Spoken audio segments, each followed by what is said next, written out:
Hello students, welcome to my channel. कैसे हैं आप सब। अगर आपने मेरी पिछली वीडियो नहीं देखी तो आप चेकआउट कर सकते हैं। हमने अपने चैनल पे केमिस्ट्री कंप्लीट कर दिया क्लास 9th की। फिजिक्स का पहला चैप्टर मोशन पढ़ा दिया है। तो आज हम पढ़ेंगे chapter 2 of physics class 9th। ठीक है। देखिए, फोर्स क्या होता है। फोर्स हमें इनेबल करता है किसी काम को करने को। अगर हमें कोई भी चीज़ करनी है तो या तो हम पुल करते हैं या तो पुश करते हैं। तो जो पुल और पुश है वही फोर्स है। ठीक है। एग्जाम्पल है, जैसे अगर हम कोई डोर को खोल रहे हैं तो या तो हम पुश करेंगे या तो पुल करेंगे। तो जो ड्राइवर है वो पुल होगी या पुश होगी। ठीक है, समझ गए होंगे आप लोग। अब कुछ इफेक्ट्स पढ़ लेते हैं फोर्स के। फोर्स एक स्टेशनरी बॉडी को ऑब्जेक्ट बना सकती है। जैसे एक फुटबॉल है, उसे सेट किया जा रहा है मूव बाय, उस पर जब हम लोग फोर्स लगा रहे हैं। ठीक है। फोर्स एक मूविंग बॉडी को स्टॉप कर सकती है, जैसे कि हम लोग ब्रेक लगा देते हैं और रनिंग साइकिल में या रनिंग व्हीकल को स्टॉप कर देते हैं, है ना। फोर्स डायरेक्शन चेंज कर सकती है एक ऑब्जेक्ट की, जैसे कि हम लोग हैंडल से अपनी बाईसाइकिल की चेंज कर देते हैं डायरेक्शन स्टीयरिंग से, समझे। Force speed of moving body को भी चेंज कर सकती है, जैसे कि अगर हम स्पीड ऑफ रनिंग व्हीकल को बढ़ा दें या ब्रेक्स लगा दें तो स्पीड ऑफ रनिंग व्हीकल कम हो जाएगी। फोर्स शेप और साइज़ बदल सकती है ऑब्जेक्ट का, जैसे अगर हम एक ब्लॉक ऑफ मेटल को अगर हैमर से कर देंगे हैमरिंग, तो वो थिन शीट में चेंज हो जाएगी, है ना। फोर्स दो तरह की होती है, बैलेंस फोर्स, अनबैलेंस फोर्स। अगर जो आपका रिजल्टेंट है अप्लाइड फोर्स का वो ज़ीरो है तो वो बैलेंस फोर्स है। जैसे एक टग ऑफ वॉर है, अगर हम बोथ द टीम है, अगर सेम सिमिलर मैग्नीट्यूड से फोर्स लगाएंगे पूरी डायरेक्शन में तो जो रोप होती है वो हिलेगी नहीं, है ना। इसलिए होता है कि जो बैलेंस फोर्स है उसमें अप्लाइड फोर्स ज़ीरो हो गई है। बैलेंस फोर्स कोई भी change of state of object नहीं करती है। बैलेंस फोर्स इक्वल होती है मैग्नीट्यूड में और अपोजिट होती है डायरेक्शन में। बैलेंस फोर्स शेप और साइज ऑब्जेक्ट का चेंज कर सकती है। ठीक है। फॉर एग्जांपल, जैसे अगर फोर्स अप्लाई की हमने दोनों तरफ गुब्बारे से, तो जो साइज और शेप है बैलून का चेंज हो जाएगा, है ना। अब देखते हैं अनबैलेंस फोर्स। अगर रिजल्टेंट अप्लाइड फोर्स का जीरो से बड़ा है तो जो फोर्स है वो अनबैलेंस फोर्स है। अगर एक ऑब्जेक्ट रेस्ट में है और वो मूव कर रहा है तो ये इसलिए होगा क्योंकि हम अप्लाई कर रहे हैं बैलेंस फोर्स को। अनबैलेंस फोर्स को ये काम कर सकती है कि ये स्टेशनरी ऑब्जेक्ट को मूव कर सकती है, स्पीड बढ़ा सकती है, स्पीड घटा सकती है, मूविंग ऑब्जेक्ट को रोक सकती है, शेप साइज बदल सकती है, समझिए। अब पढ़ते हैं laws of motion. Galileo Galilei, इनके बारे में आपने पढ़ा होगा बचपन में भी। ये पेंडुलम पे इन्होंने थ्योरी दी थी। गैलीलियो ने पहले बताया कि जो ऑब्जेक्ट है वो कांस्टेंट स्पीड से मूव करता है जब उस पर कोई भी फोर्स नहीं लगती है। इसका मतलब ये है कि जैसे कोई ऑब्जेक्ट है वो फ्रिक्शनल लेस पाथ पर मूव कर रहा है तो कोई भी दूसरी फोर्स उस पर नहीं लग रही है। जो ऑब्जेक्ट है वो मूव कर रहा है, कोई भी अनबैलेंस्ड फोर्स है उस पर काम नहीं कर रही। ठीक है। लेकिन जब हम प्रैक्टिकली देखेंगे तो ऐसा पॉसिबल नहीं है, क्योंकि ऐसी कंडीशन के लिए अनबैलेंस्ड फोर्स इम्पॉसिबल है। फोर्स ऑफ फ्रिक्शन या फोर्स ऑफ एयर और अलग फोर्सेस हमेशा ऑब्जेक्ट पे लगती रहती हैं। अब पढ़ेंगे Newton's law of motion. Newton ने स्टडी किया था गैलीलियो के आइडिया को और 3 लॉ दिए थे मोशन के। इन्हीं को बोलते हैं न्यूटन्स लॉ ऑफ मोशन। पहला है न्यूटन का first law, law of inertia. इसके हिसाब से कि कोई ऑब्जेक्ट अगर रेस्ट पे है तो रेस्ट पे नहीं चाहती है, और अगर कोई ऑब्जेक्ट मोशन में है तो मोशन में नहीं चाहती है तब तक जब तक कि कोई एक्सटर्नल फोर्स ना लग जाए। इसका एक्सप्लेनेशन ये है कि आप लोग देख सकते हैं, जैसे कि कोई ऑब्जेक्ट अगर मूव कर रही है, अगर मैं उसे रोकूँ नहीं तो वो रुकेगी नहीं, है ना। ये इसका मतलब है। अब हम पढ़ेंगे न्यूटन का जो पहला लॉ है कैसे एवरीडे लाइफ में काम करता है। देखिए, कोई आदमी है खड़ा है बस में, है ना। बहुत बार हुआ है कि वो पीछे की तरफ गिर जाता है जब बस चलती है। ऐसा क्यों होता है? ऐसा इसलिए होता है कि जो पर्सन है और बस है दोनों रेस्ट पे हैं, लेकिन बस मूव नहीं कर रही। लेकिन जब बस मूव करती है तो जो लेग्स होते हैं पर्सन के वो भी मूव करने लगते हैं बस के साथ। और जो रेस्ट पोर्शन है बॉडी का वो टेंडेंसी चाहता है कि रेस्ट में रहे, इसलिए जो पर्सन है वो पीछे की तरफ गिरता है अगर वो अलर्ट नहीं है तो। जो पर्सन खड़ा है मूविंग बस में वो सामने की तरफ गिरता है अगर ड्राइवर अचानक से ब्रेक लगा देता है। ऐसा इसलिए होता है कि जो बस है वो चल रही है और वो आदमी खड़ा है और वो भी मोशन में है बस के साथ। लेकिन जब ड्राइवर ब्रेक लगाता है तो जो बस की स्पीड है वो कम हो जाती है और बस स्टेट ऑफ रेस्ट में आ जाती है। इसलिए जो लेग्स हैं पर्सन के वो भी रेस्ट में आना चाहते हैं, इसलिए वो आदमी गिर जाता है आगे की तरफ। ठीक है, अगर वो अलर्ट नहीं है। जब हम लोग गीले कपड़ों को टांगते हैं लॉन्ड्री लाइन पे तो कई बार होता है जो जर्क्स हैं क्लॉथ के वो जल्दी सूख जाते हैं। ऐसा इसलिए होता है कि जो पानी की जो बूंदें होती हैं ना पोर्स से वो ज़मीन पे गिरती हैं और जो अमाउंट ऑफ वाटर है वो कम हो जाता है और जल्दी सूख जाते हैं।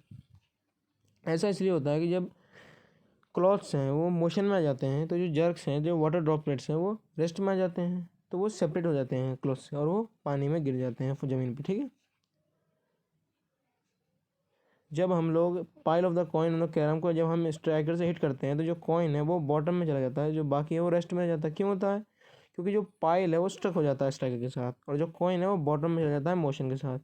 ठीक है, अब देखते हैं मास और इनर्शिया क्या होता है। जो प्रॉपर्टी ऑब्जेक्ट की जिसकी वजह से वो रेजिस्ट करता है डिस्टर्ब करना इसकी अपनी स्टेट को, उसे बोलते हैं इनर्शिया। इनर्शिया किसी ऑब्जेक्ट का मेजर कर सकते हैं उसके मास से। इनर्शिया डायरेक्टली प्रोपोर्शनल होता है अपने मास से। इसका मतलब अगर इनर्शिया बढ़ेगा तो मास बढ़ेगा, इनर्शिया घटेगा तो मास घटेगा। ठीक है, एक हैवी ऑब्जेक्ट है उसका इनर्शिया ज़्यादा होगा हल्के ऑब्जेक्ट से। अगर हम दूसरे शब्दों में कहें तो जो नेचुरल टेंडेंसी है ऑब्जेक्ट की वो रोकती है कि जो change in state of motion हो या रेस्ट ऑफ ऑब्जेक्ट हो। ठीक है, इसी को इनर्शिया बोलते हैं।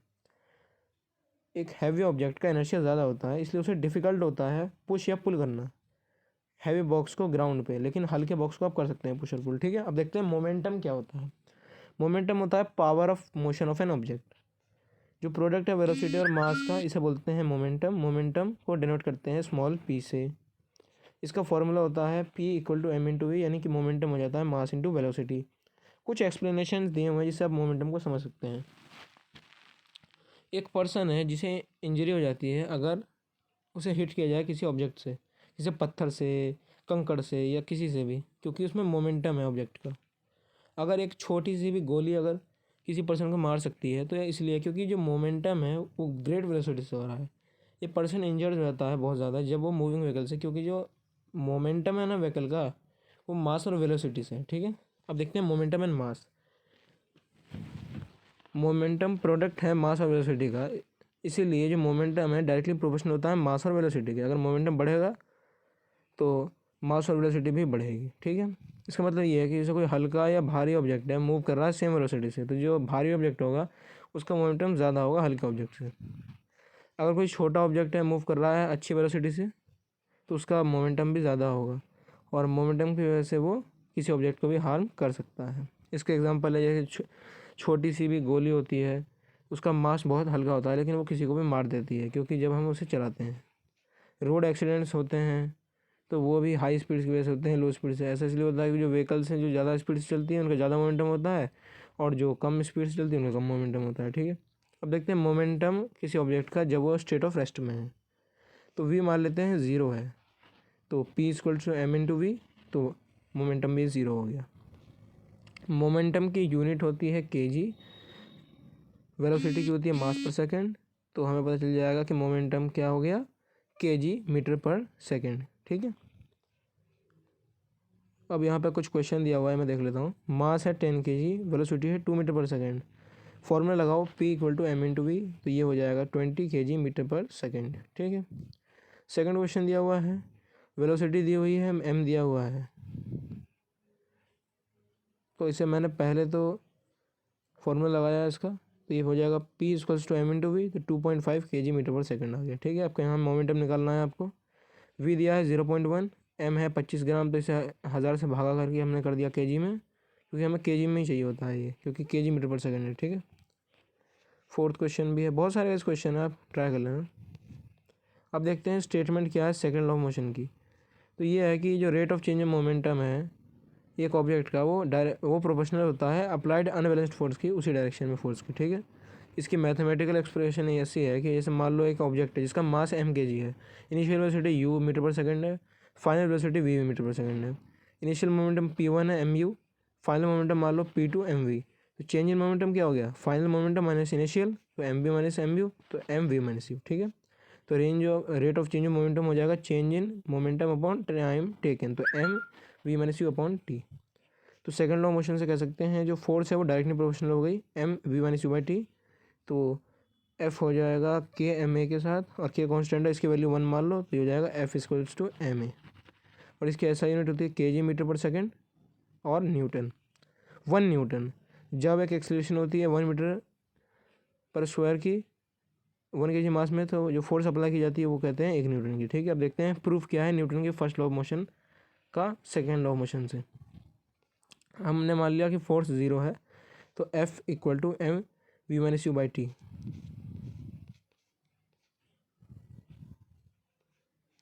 एक बॉडी है जो मूव हो रही है इनिशियल वेलोसिटी से, तो ये लगा दिया v minus U equal to zero, तो v इक्वल टू यू। ठीक है, तो फाइनल वेलोसिटी भी सेम होगी। एक बॉडी रेस्ट पे है तो u ज़ीरो है इसका, तो वी कितना हो जाएगा, u इक्वल टू ज़ीरो। तो जो बॉडी है वो रेस्ट में रहेगी, ठीक है। थर्ड लॉ पढ़ लेते हैं, ये आपने सुना भी होगा कि every action has a equal and opposite reaction. इसका एप्लीकेशन है, जैसे वॉकिंग है वो थर्ड लॉ से चलती है, बोट आगे पीछे जाती है, गन रिकॉइलिंग करती है, रोइंग होती है बोट की, ठीक है। अब देखते हैं लॉ ऑफ कंजर्वेशन मोमेंटम। जब दो और दो से ज़्यादा बॉडीज एक्ट करती हैं एक दूसरे पर, तो जो उनका टोटल मोमेंटम है कांस्टेंट रहता है या बचा रहता है, कंजर्व रहता है, जब तक कि कोई एक्सटर्नल फोर्स ना रिएक्ट करे। इनिशियल मोमेंटम फाइनल मोमेंटम के इक्वल होता है, ठीक है।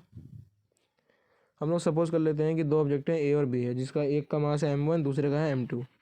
एक की वेलोसिटी है u1, एक की है u2। तो जब वो एक दूसरे के साथ स्ट्राइक करेंगे आफ्टर टाइम t और दोबारा मूव करेंगे तो v1 और v2 ही होएगी, ठीक है। तो जब इसे लिखा जाएगा तो ये लिखेंगे इनिशियल को, a हो जाएगा m1 u1, b हो जाएगा m2 u2, m1 v10, m2 v2, ठीक है। तो अब लिखेंगे rate of change of momentum in A, फिर लिखेंगे rate of change of momentum in B. तो जब हम थर्ड ऑफ मशीन लगाएंगे F1 equal to minus F2, तो ये आपका आ जाएगा m1u1 plus m2 u2 equal to m1 v1 plus m2 v2। इससे हमें पता चलता है कि initial momentum final momentum equal है। ये क्वेश्चन इंपॉर्टेंट है, एग्जांपल में मैं बता देता हूँ आपको। m1 दिया हुआ है 20 ग्राम, इसे चेंज करेंगे kg में 0.02 ग्राम, m2 है 2 kg, ठीक है। तो मास का निकालूंगा मैं टोटल m1 प्लस m2, ये आ जाएगा मेरा 0, इनिशियल आ गया है 0, वेलोसिटी को मान लूँगा मैं 150, तो फाइनल मोमेंटम हो जाएगा m1 v1 plus m2 v2, जो हो गया 2v2, ठीक है। हमें पता है इनिशियल और फाइनल इक्वल है, इक्वेट कर देंगे इसे, तो हमारा आ जाएगा v2 आ गया -1.5 मीटर पर सेकेंड। नेगेटिव से हमें पता चलता है जो गन रिकॉयल हो रही है वो अपोजिट डायरेक्शन में है बुलेट की, ठीक है। तो बच्चों इसके साथ ही चैप्टर कंप्लीट हो गया है। कोई भी डाउट हो तो आप कमेंट में बता देना। Thanks for watching, bye bye.